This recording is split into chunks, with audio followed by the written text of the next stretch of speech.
Newton, Griffith, Jones, and Stroke Dynamics, Me versus TSI in Transition, Stroke, and Recovery Part 1, number 1670, 670 to 1026, Gerald C. EclaireMD Foundation, Category Stroke. Preface for readers: eat more protein and vegetables, eat less red meat and processed food, reduce portions if overweight, eating a little less will not hurt you, overeating for years will. Exercise daily. Walk at least 7,000 to 8,000 steps. Drink 85 to 100 oz to 0.5 to 3.0 liters of water daily. Sleep 6 to 7 hours each night. Manage stress. Avoid draining people and unnecessary conflicts. Put your health first. Wealth, fame, and power mean little without health and life. Preface. Looking back over my research journey, I have noticed a recurring pattern. No ideas rarely arrive when I am sitting at my desk trying to force myself to write a paper. Instead, they often appear after my mind has been quietly working on a problem for days, weeks, months, or sometimes even years. Today was a good example. Earlier in the day, I was occupied with entirely different matters. I visited the Apple Store to resolve technical problems involving my new computer, iPhone, and Apple Watch pairing.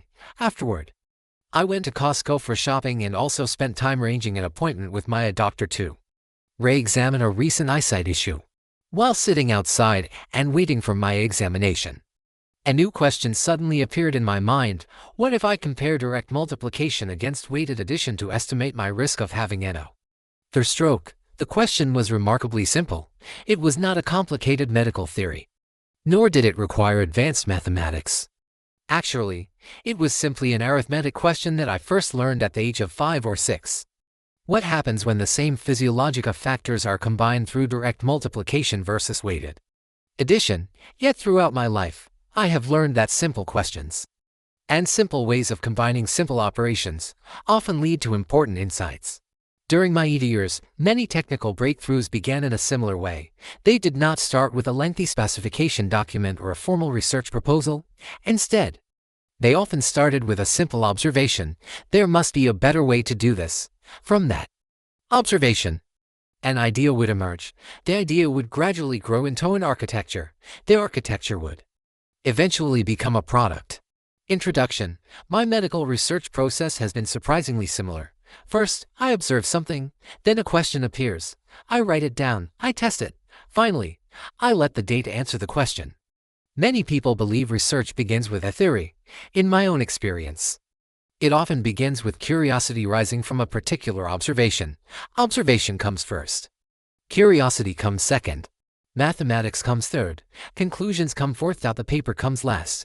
This sequence has guided much of my work through my life, from engineering, AI, and semiconductors to biomedical research. I rarely begin with a theory and then search for supporting evidence. Instead, I observe something that is either unusual or interesting, become curious about its meaning, develop a mathematical framework to investigate it, draw tentative conclusions from the resulting data, and then verify those conclusions using mathematics, physics, engineering principles, and established theories.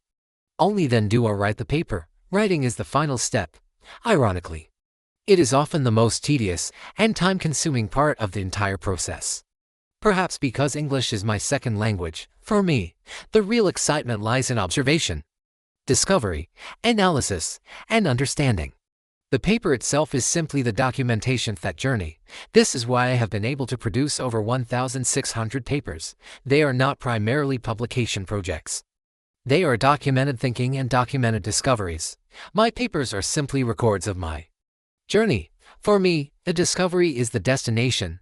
The paper is simply the record of that journey. Since 2024, I have also begun using a large language model LLM capabilities to assist with editing and organizing my papers. This collaboration has saved a significant amount of valuable time and allowed me to focus more of my effort on observation, analysis, and discovery rather than on the mechanics of writing and editing. The timing of these ideas is also interesting. Over the past 17 years, many of my research papers have originated in exactly this way. I never begin my research with a publication goal, a journal deadline, or instructions from an editor or supervising professor. Instead, I begin with a question. I do not know when the question will appear. I do not know where it will appear. When it arrives, I write it down, conduct the analysis, and allow the data to determine whether the idea has merit. Freedom is a major source of creativity. A nation functions in much the same way. In my opinion, my beloved adopted nation, the United States, is a good example. I was able to build my career and pursue my dreams because of its spirit of freedom. The present study is another example of that process.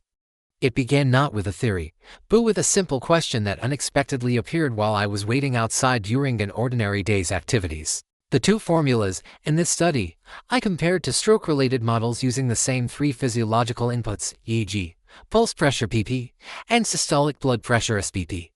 The first model is the metabolism index me-stroke model, which uses weighted addition me-stroke equals e.g. 120 0.3 plus pp 45 0.3 plus SPP 120 0.4 120. The second model is the triggering sensitivity index TSI stroke model, which uses direct multiplication. TSI stroke equals e.g. 120 pp 45 SPP 120 120. The me-stroke model is a weighted input metabolism model. It combines glucose, pulse pressure, and systolic blood pressure by adding their normalized contributions together. Therefore, it reflects the general metabolic and vascular burden. The TSI stroke model uses multiplication. It does not merely add the three factors. It forces all three factors to interact with one another. When nonlinear interaction is involved, this TSI equation becomes more sensitive when glucose load, pulse pressure, and systolic blood pressure become elevated at the same time. When I plotted these two curves, I found that they were highly similar over the full observation period. This makes sense because both models are built from the same three inputs. However, around my actual stroke date of June 21, 2025, the TSI stroke curve predicted the event more accurately and showed a higher sensitivity than the me-stroke curve. At first glance, this result appears simple. Me-stroke measures average burden, while TSI stroke measures interaction amplified risk. But after examining the graphs more carefully, especially the shorter one-year chart covering several months before the stroke and 8 to 9 months after the stroke, the deeper meaning became clearer.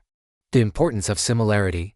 The first important observation is not the difference between these two curves, but their similarity. The correlation between me-stroke and TSI stroke is very high. With R equals 0.969 and R squared equals 0.940, this means that about 94% of the trajectory is explained by the same underlying system behavior. This is an important finding. It means that during ordinary periods, the biomedical system behaves smoothly enough that a weighted addition model and a multiplicative interaction model produce very similar results. In engineering language, this is similar to the difference between ordinary load calculation and nonlinear failure analysis. Most of the time, when a structure is operating safely, a simple linear approximation may describe the system reasonably well. Linear elasticity works most of the time because the structure has not yet entered a failure-sensitive region. However, near instability or failure, the simple model begins to lose sensitivity. At that point, nonlinear interactions become more important. This is precisely where fracture mechanics, dynamic plasticity, and viscoplastic theories become particularly valuable because they are designed to describe systems approaching transition damage and eventual failure. Therefore, the high similarity between me-stroke and TSI stroke does not weaken the study. Instead, it strengthens it. It shows that both models describe the same overall system during stable periods, but they begin to separate when the system approaches an abnormal transition state. The gap between the two curves. The most interesting finding is not merely that TSI stroke is higher near the stroke date. The more important finding is the temporary separation between the two curves. As seen in the attached diagram at the end of this article, during most stable periods, me-stroke and TSI stroke move closely together. However, around the stroke event of June 21, 2025, the two curves separate clearly. This separation is especially visible in the one-year chart covering several months before the stroke and 8 to 9 months afterward. Before the stroke, the curves are relatively close. Around the stroke period, the gap opens after 2.5 months of recovery. The curves gradually come close together again after September 17, 2025. This visual pattern tells a clear story. Stable state before stroke, transition state around stroke, stable state again during recovery. The divergence itself may be the fingerprint of system instability. More importantly, it closely matches the timing of my actual stroke event on June 21, 2025. This is important because the absolute value of either curve may not tell the full story. When the two models agree, the cyst is likely behaving normally. When they suddenly diverge, the system may be entering an abnormal regime. When they converge again, the system may have regained stability. Using these two curves together in my daily stroke risk monitoring, I may be able to detect early signs of instability and potentially avoid a second stroke event. The divergence between TSI and me may provide an additional early warning signal of system instability, allowing preventive action before a major vascular event occurs, such as immediately taking steps to lower my blood glucose and blood pressure. Therefore, the temporary separation between me stroke and TSI stroke may contain information that neither curve alone can fully show. Interaction rather than magnitude. Another deeper insight is that the stroke may not be a simple magnitude phenomenon. It appears more like an interaction phenomenon. In many medical analyses, clinicians customarily look for one extreme factor. They ask whether glucose was extremely high or whether blood pressure was extremely high. Very few clinicians have ever mentioned pulse pressure, PP, to me. However, a complex system does not always fail because one variable becomes extreme. Sometimes it fails because several moderate variables become elevated simultaneously. I speak from lived experience. I asked my cardiologist, who had cared for me for more than 15 years, about pulse pressure PP. He simply brushed over the question and changed the subject. As a result, I never received a clear explanation regarding the clinical significance of PP. This experience motivated me to study PP independently.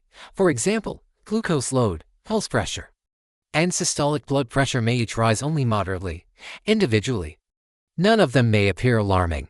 However, when they occur together and interact through 3 multiplication operations, their combined effect may become substantially greater, producing a much more dangerous impact on my organs, particularly the brain. This is exactly what the multiplicative TSI stroke model captures.